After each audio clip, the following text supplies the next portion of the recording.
ვისაც დეპრესია ქონია გამიგებს, აი საკუთარი თავის შეცოდებას რო იწყებ, რო ერთხელ ხო უკვე დავიწყე ცხოვრება თავიდან, აი შევძლებ კი მეორედ იგივეს გაკეთებას, ნუცას ამბავს გულისხმობ. და აი მაშინ ეს თემა ესე დავხურე და ვთქვი რომ ის არის წარსული, ეს ყველაფერი უკვე იყო, ეს არის ჩემი სხვა ცხოვრება და ცხოვრებას ვიწყებ თავიდან.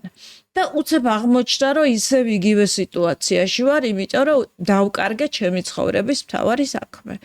და ნუ მივხვდი რომ ან უნდა ვიყო სახლში ჩაკეტილი, ლოგინზე წამოწოლილი და არაფერი არ ვაკეთო და დეპრესია შემჭამს. ან უნდა დავიწყო ახალი საქმე და ჩემთავს ვკითხე რა გიყვარს ტელეჟურნალისტიკა მე ტელეჟურნალისტიკის მერე რა გიყვარს გადავწყვიტე რომ გამეკეთებინა ისეთი რაღაცა რაც ქართულ კოსმეტიკურ ბაზარზე ჯერ არ იყო